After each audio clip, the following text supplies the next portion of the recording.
Teve um tempo que eu jurava que conhecia tudo que um homem podia temer. Eu já vi morte de perto, já entrei em beco onde ninguém volta. Já encarei mãe chorando por filho que não voltava mais para casa. E mesmo assim, o que eu vi naquela cela foi outra coisa. Foi como se o medo ganhasse corpo, sentasse do nosso lado e cochichasse no nosso ouvido bem devagar, só para a gente lembrar que não estava mais no controle. Boa noite, meus amigos. Meu nome é Jonas e eu fui policial por quase 15 anos, rodei batalhão, fiz ronda, subi morro e desci para pegar gente de arma na mão. Fiz muita coisa errada também, não vou mentir, e foi uma dessas coisas erradas que acabou comigo. Peguei um dinheiro que não era meu, cobri um camarada, e quando descobriram a sujeira, eu caí junto. Fui parar numa delegacia no interior, jogado de um canto para outro, até que me botaram numa cela isolada no fim do corredor. Era eu e o Cezinha, parceiro meu de farda que caiu junto comigo. Ele era mais calado que eu, sempre na dele.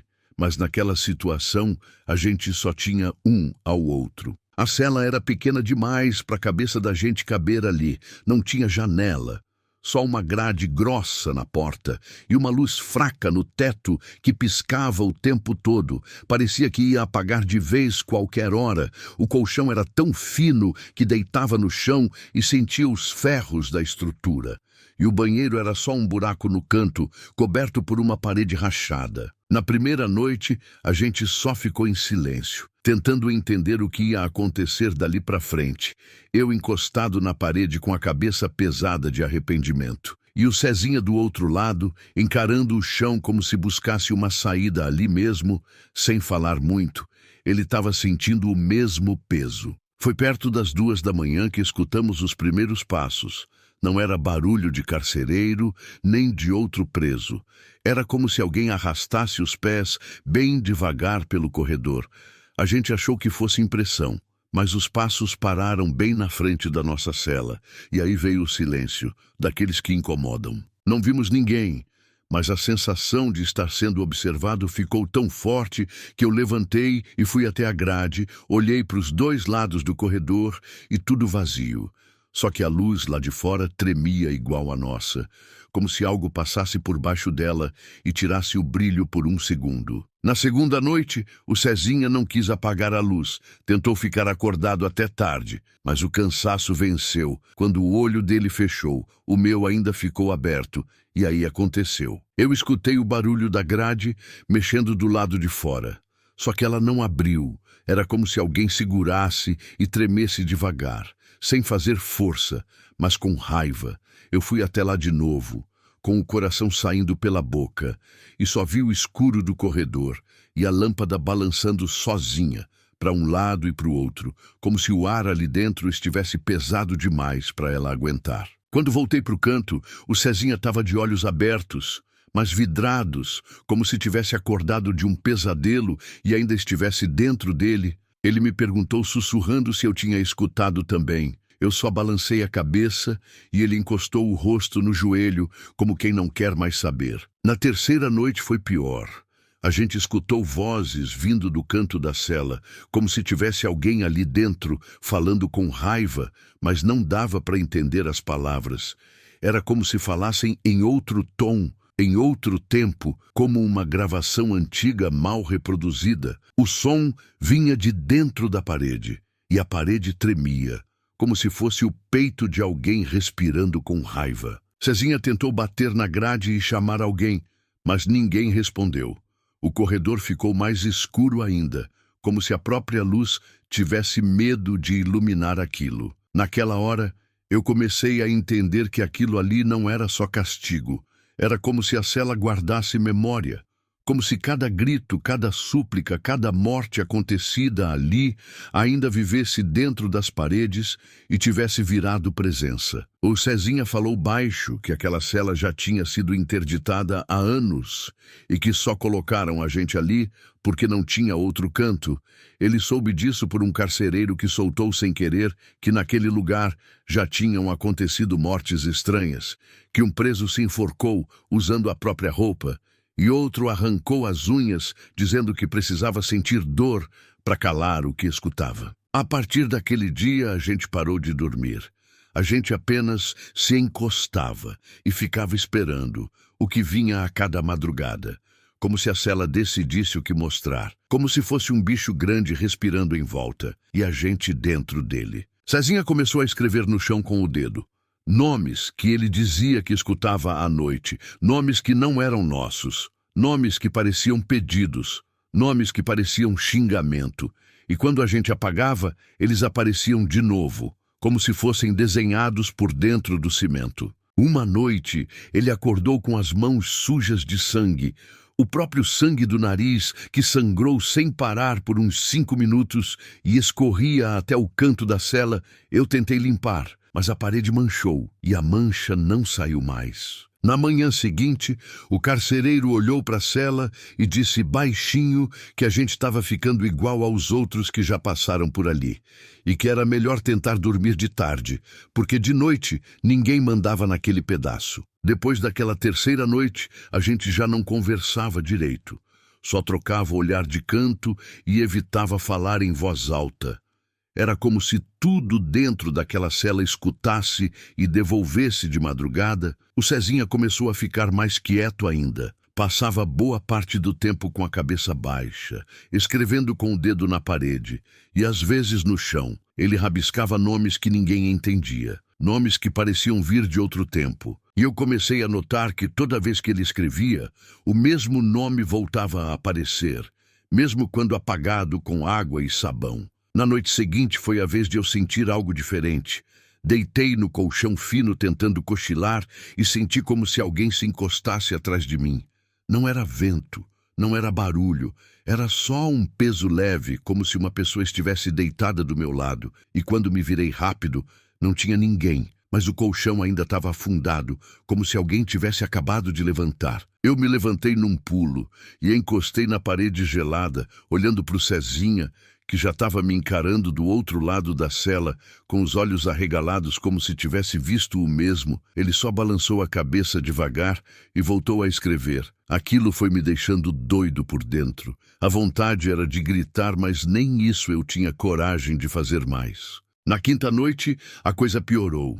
Eu acordei com um som dentro da cela, um som de goteira caindo no chão. Só que não tinha água. Era como se fosse sangue caindo bem perto do canto onde ficava a escova de dente. O som repetia sem parar. E quanto mais eu tentava ignorar, mais alto ele parecia ficar. O Cezinha não se mexia, estava deitado de lado com o rosto virado para a parede, e eu sabia que ele também estava ouvindo, porque vi o ombro dele tremendo de leve, como se estivesse chorando. A gente começou a perder a noção de dia e noite, porque a luz do corredor apagava às vezes, e ninguém ia trocar. Parecia que a gente estava esquecido ali de propósito, como se o batalhão tivesse jogado a gente para dentro de um buraco para nunca mais tirar.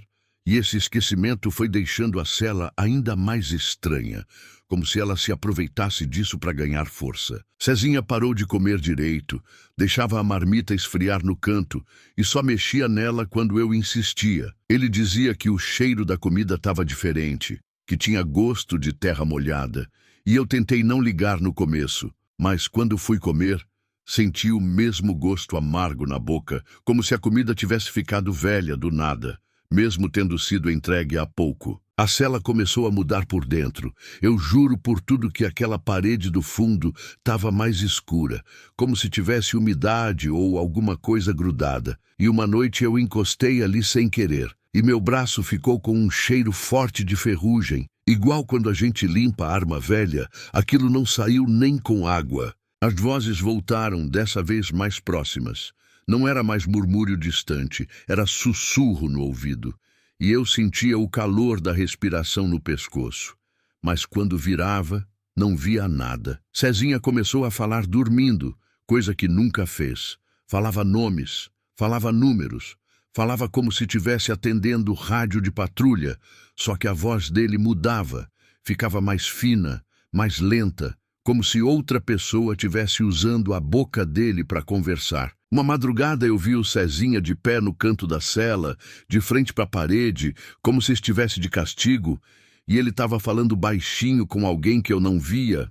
Quando eu chamei ele pelo nome, ele virou a cabeça devagar, mas o corpo continuou parado, os olhos dele estavam abertos, mas não era ele que estava ali. Eu senti na hora. Parecia um boneco só com o rosto dele.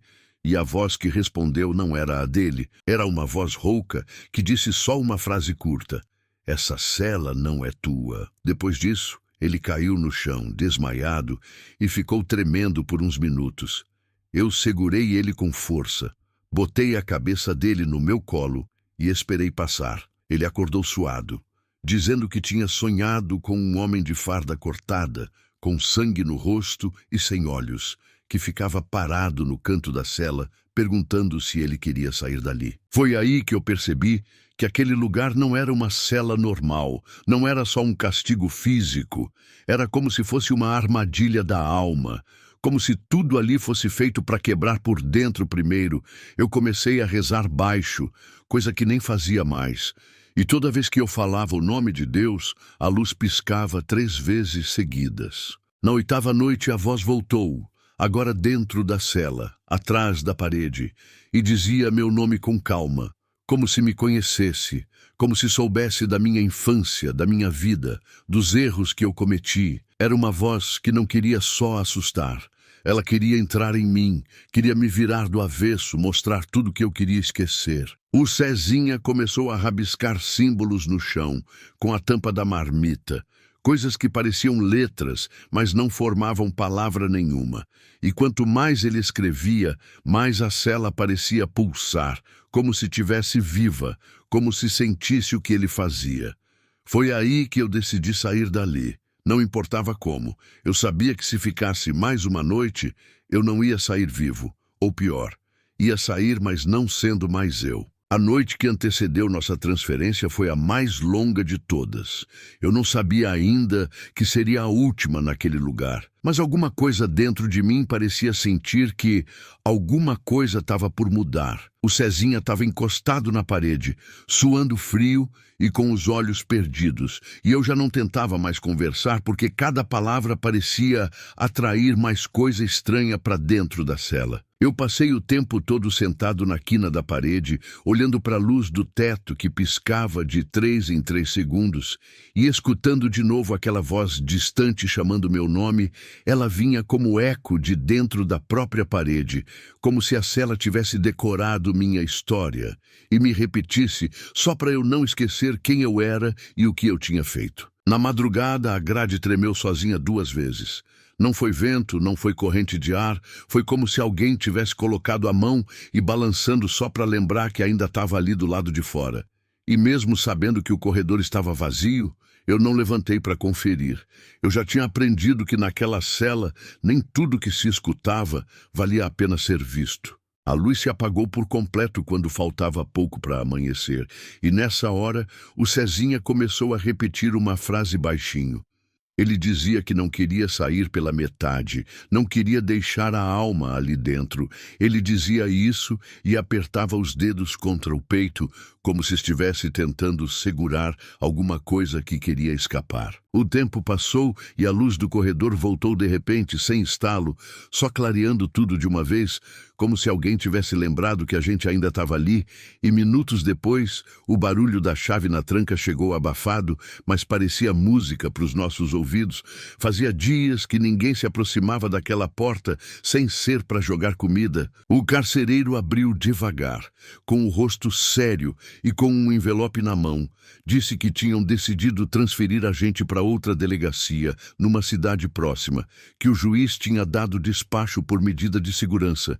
Ninguém explicou o motivo real, mas eu entendi que alguém lá fora tinha ouvido os rumores daquela cela. Talvez não acreditassem em tudo, mas sabiam que algo não batia. Antes de sair, olhei para trás e vi a cela com a porta escancarada, vazia, sem ninguém dentro, mas com a mesma sombra no canto esquerdo.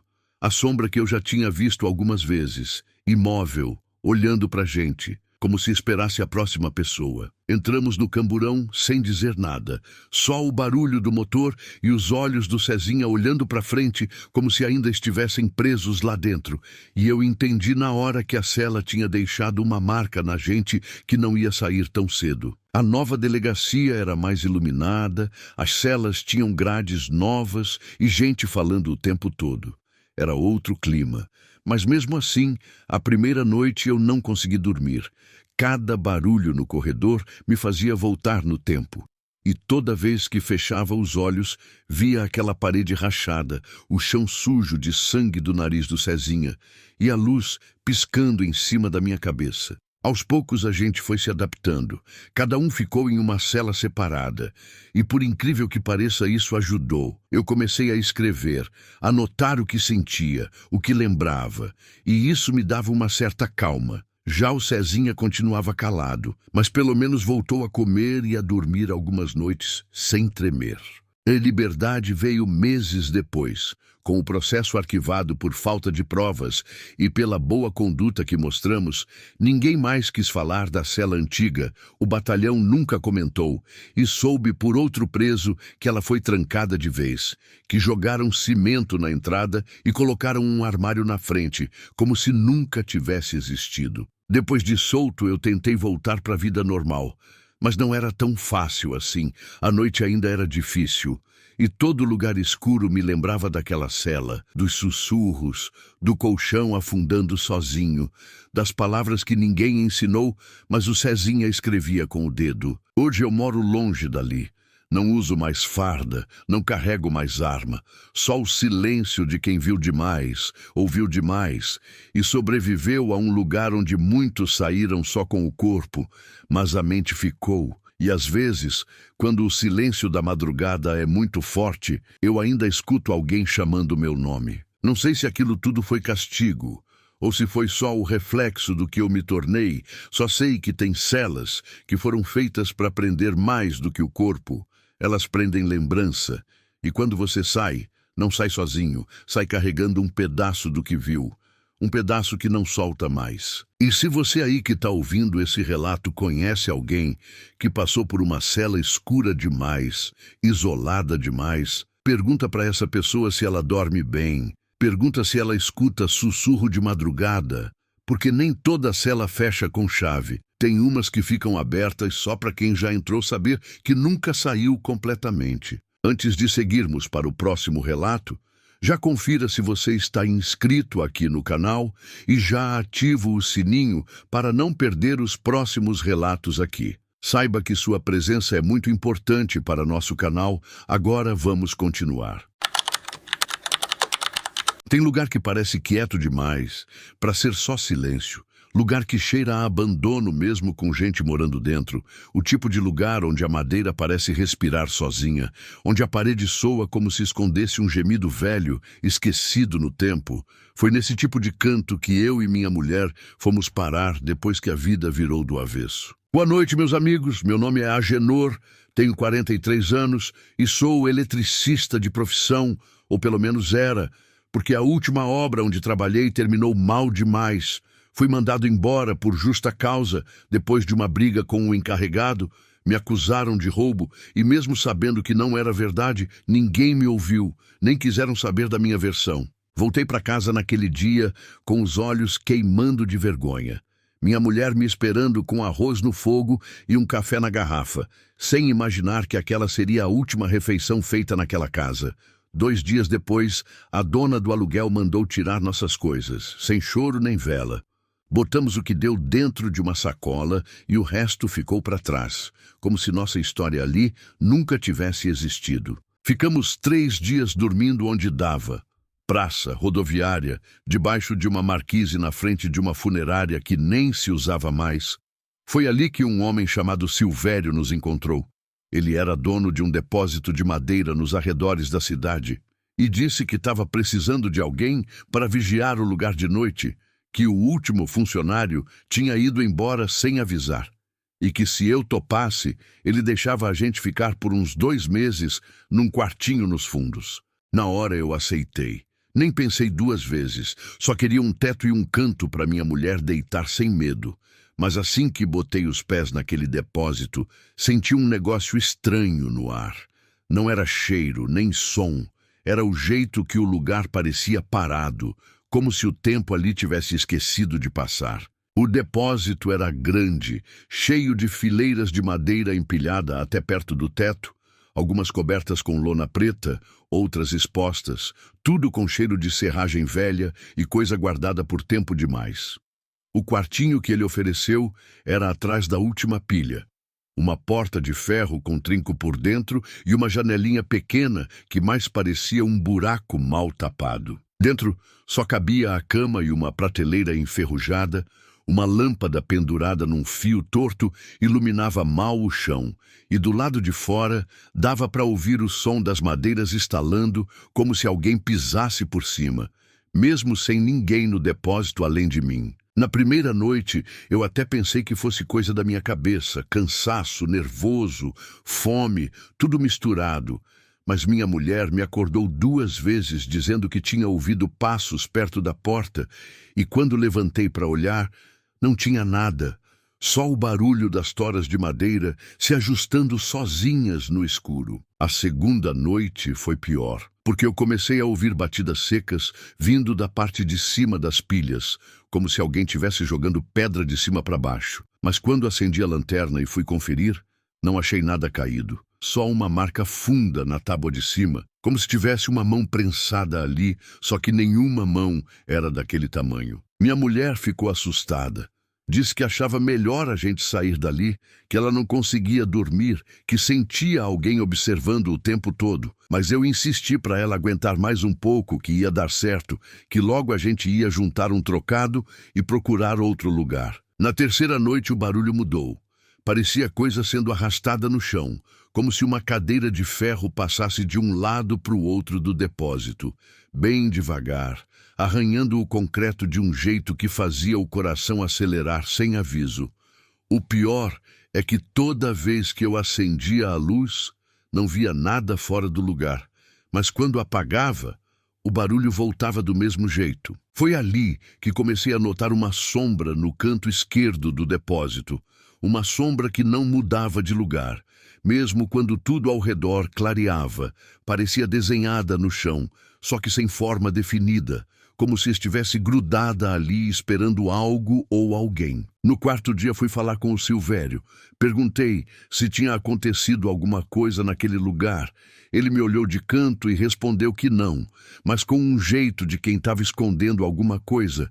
E antes de eu virar as costas, ele disse baixinho que o rapaz que trabalhava ali antes da gente teve um acidente, caiu de cima da pilha mais alta e foi encontrado com o pescoço quebrado, que ninguém entendeu como ele tinha subido ali sozinho de noite. Voltei para o quarto sem dizer nada para minha mulher. Mas a sombra parecia maior naquela noite, e eu senti que a temperatura tinha mudado.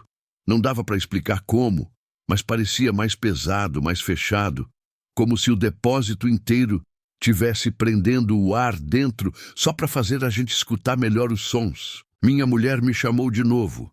Disse que alguém tinha sussurrado no ouvido dela enquanto ela dormia, que a voz era de homem, rouca, e que disse uma frase que ela não conseguiu entender direito, mas parecia ser alguma coisa como "não era para estar aqui". Eu encostei ela no meu peito, segurei a mão dela firme e fiquei em silêncio, tentando entender até onde aquilo ia e se a gente ia conseguir aguentar os 2 meses combinados, mas lá dentro, bem no fundo, alguma coisa já dizia que a gente não ia ficar até o fim. Na primeira semana, a gente quase não parava no quarto, saía cedo para procurar bico, voltava só para tomar banho e deitar. Mas mesmo cansado, eu demorava a pegar no sono. Tinha um barulho esquisito no teto, parecia madeira velha estalando, mas era mais lento, como se alguém andasse de leve sobre a gente. Minha mulher dizia que era só o calor do dia esfriando a estrutura, que aquilo era normal, mas eu sabia que não era. Eu já tinha trabalhado em obra, conhecia o som de uma casa viva e o som de uma casa com alguma coisa dentro. Na terceira noite, o espelho que ficava encostado na parede do canto amanheceu com uma marca de mão, uma marca fina, como se fosse de uma criança, Mas a gente não tinha visita e aquele quarto só tinha uma entrada. Comecei a sentir a vista pesar, como se a luz do lugar incomodasse meus olhos, e à noite tudo parecia escuro demais, até com as lâmpadas acesas. No sexto dia ouvi arrastado no corredor. Fui até lá pensando que o dono do depósito tinha chegado para ver alguma coisa, mas o cadeado da porta da frente seguia trancado do jeito que deixamos. Olhei cada canto e voltei sem entender nada. Mas quando entrei no quarto de novo, senti um cheiro estranho, como de roupa guardada há muito tempo, mesmo sem ter nada velho ali. Minha mulher começou a falar que estava tendo sonho repetido. Disse que via uma pessoa parada na beira da cama, um homem com camisa de botão, que não falava nada, só olhava. Ela acordava tremendo, com os olhos cheios d'água. Dizia que era o mesmo rosto toda vez, e mesmo sem nunca ter visto, sabia que ele morou ali antes da gente. Tentei acalmar ela. Disse que era só cansaço, que tudo aquilo ia passar quando a gente mudasse, mas por dentro eu também já estava quebrado. Teve uma noite que escutei a cadeira do lado da cama se mover sozinha. O som do ferro, raspando no chão, ficou preso na minha cabeça. E quando acendi o lampião, ela estava mais próxima da cama. Perguntei se minha mulher tinha mexido nela, mas ela só virou para o lado, como se não quisesse falar ou fingisse que estava dormindo. E a partir dali, as noites começaram a pesar. Toda vez que eu fechava o olho, parecia que tinha alguém respirando perto. Não dava para ouvir, mas dava para sentir. Como se o ar ficasse quente num canto só do quarto. Como se tivesse alguém agachado ali, bem quieto, esperando eu dormir para se mexer. Teve um dia que eu levantei no escuro e fui direto para a porta. Estava decidido a sair dali mesmo, sem ter para onde ir. Mas quando tentei abrir, a tranca estava emperrada, como se alguém do lado de fora segurasse. Minha mulher levantou também, perguntou o que eu estava fazendo. Eu disse que só ia pegar um pouco de ar, mas na verdade, eu estava tentando fugir de alguma coisa que a gente não via, mas sentia todo dia mais forte. Até os cachorros da rua começaram a uivar quando dava certo horário. Pareciam sentir que aquele quarto não devia estar habitado por ninguém mais. No oitavo dia, minha mulher me acordou com a mão fria no meu peito. Ela disse que viu o homem do sonho de novo. Dessa vez, ele estava sentado na cadeira, com os olhos voltados para mim, e um leve sorriso, como se soubesse o que eu estava pensando. Ela disse que ele cochichou algo, mas ela não conseguiu entender, que parecia outra língua, mas ao mesmo tempo parecia familiar. Eu não quis mais dormir ali. Passei a noite sentado, encostado na parede, com o lampião aceso, segurando uma faca de cozinha, esperando alguma coisa aparecer. Mas nada aconteceu. Só o silêncio. Só aquele mal-estar que ficava nas paredes, como se tudo ali tivesse sido usado por outro alguém antes da gente, e aquele alguém ainda queria de volta. Depois que a gente saiu do depósito, eu achei que as coisas iam melhorar. Mas a verdade é que o medo não ficou lá dentro. Ele veio com a gente. Eu ainda ouvia o barulho da cadeira às vezes. Mesmo quando não tinha cadeira por perto, minha mulher ainda acordava assustada, dizendo que sonhou com o mesmo homem parado no canto do quarto, olhando sem piscar, sem se mexer, só ali parado, como se esperasse o tempo passar ou alguém voltar. Passamos uma semana numa pensão barata, perto do Mercado Central. Eu tentei trabalho com uns conhecidos, mas ninguém queria dar oportunidade para quem morava na rua até pouco tempo. Minha mulher tentou costura na feira, mas quase ninguém confiava numa mulher sozinha, sentada numa barraca improvisada na beira da calçada. A vida seguiu como dava, até que uma tarde recebi uma ligação de um número desconhecido. Era Silvério. Ele estava com a voz meio baixa.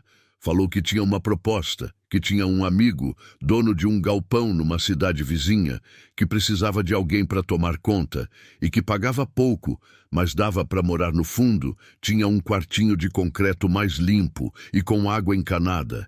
Ele disse que eu era confiável e que queria ajudar de alguma forma. Perguntou se eu topava. Eu aceitei na hora, porque não tinha nada melhor em vista. Fomos para esse novo lugar numa segunda-feira chuvosa. O galpão era mesmo mais novo, mais aberto, e o quarto no fundo era bem melhor do que o do depósito anterior. Tinha janela, cama arrumada e até um fogareiro numa mesinha. O dono parecia gente boa e disse que, se desse certo, talvez prolongasse nosso tempo por lá. Mas bastou a primeira noite cair para eu sentir que o problema talvez não fosse o lugar. Acordei com a mão da minha mulher apertando meu braço. Ela sussurrava meu nome com medo no olhar, disse que tinha ouvido alguém batendo palmas no corredor do lado de fora e que depois disso escutou uma risada de mulher perto da janela, só que não tinha ninguém. E a rua estava deserta. Olhei pela janela, não vi nada, mas ali no escuro ouvi o som de alguém caminhando no telhado, passos curtos, como se pesasse pouco, como se alguém estivesse descalço. De novo comecei a pensar que o problema era a gente, que a gente tinha trazido alguma coisa do outro lugar, algum tipo de lembrança que não era só na memória, e sim colada na pele, grudada na alma, como poeira velha que não sai nem com água quente. Era como se algo tivesse nos escolhido, como se aquele homem que minha mulher via no sonho tivesse gostado de onde a gente morava e agora seguisse a gente por onde fosse. Tentei manter a calma, disse que ia passar, que era só a mudança de ambiente, que tudo ia melhorar. Só que dessa vez, quem ficou estranho fui eu. Comecei a ter lapsos de tempo. Acordava no meio da noite, sentado na cadeira da cozinha, sem lembrar como fui parar lá. Sonhei com corredores de madeira escura, sonhei com um som metálico arrastando pelo chão. Sonhei que alguém me chamava com uma voz que eu conhecia, mas não conseguia lembrar de onde. Minha mulher disse que me viu andando pela casa, falando sozinho, que uma noite eu fiquei em pé do lado da cama, olhando para ela sem piscar, sem falar nada, e que quando ela chamou meu nome, eu voltei, como se tivesse saído de um transe. Eu não lembro disso, mas o medo que vi nos olhos dela me fez acreditar. Um dia resolvi ligar de volta para Silvério. Queria saber se ele já tinha sentido aquilo, se o galpão antigo já tinha tido coisa parecida, se ele sabia de alguma história que ninguém contava. Mas quando liguei, o número não existia mais. Fui até o depósito antigo, mas tinha sido fechado. Não havia ninguém lá, o portão estava trancado com corrente nova e o mato começava a crescer nos cantos do terreno, como se ninguém pisasse ali há semanas. Perguntei para os vizinhos, mas ninguém sabia de Silvério, nem do antigo dono, nem de nada. Todo mundo dizia que aquele terreno era mal assombrado, que ninguém aguentava morar ali por muito tempo, e que um homem tinha morrido lá anos atrás, dormindo no mesmo quartinho onde a gente ficou. Disseram que ele trabalhava à noite e que um dia foi encontrado sentado na cadeira com a cabeça caída para o lado e os olhos arregalados, como se tivesse visto alguma coisa. Aos poucos fui ligando as peças, a cadeira de ferro, o som arrastando no corredor, o homem nos sonhos de minha mulher. Tudo fazia sentido demais e talvez por isso a gente não conseguisse mais esquecer. Parecia que aquela história não queria ser deixada para trás. Parecia que ela se agarrava em quem tentava ir embora. Faz 3 meses que conseguimos um canto melhor, uma casinha simples, perto da feira. Minha mulher voltou a costurar. Eu consegui um serviço num depósito de ferramentas, o suficiente para viver com dignidade. Mas às vezes ainda acordo no meio da noite com a sensação de que tem alguém sentado do meu lado, que tem uma presença quieta observando, como se esperasse alguma coisa, como se o silêncio dele fosse uma cobrança muda por algo que eu deixei inacabado. Não sei se um dia isso vai passar, não sei se aquilo tudo era real ou se foi só o medo tomando forma. Sei apenas que tem histórias que não se contam sozinhas, tem lugares que não querem ser esquecidos e tem memórias que, mesmo quando a gente muda de endereço, ainda dormem na mesma cama que a gente. Meus amigos, fico feliz demais por vocês terem acompanhado até aqui. Cada relato que conto aqui no canal Terror Diferenciado carrega um pedaço da alma de quem viveu. E um aviso para quem escuta com atenção: se essas histórias te tocou de alguma forma, comenta aí de onde você está ouvindo E se ainda não for inscrito, aproveita agora, se inscreva no canal e ative o sininho. Até os próximos relatos.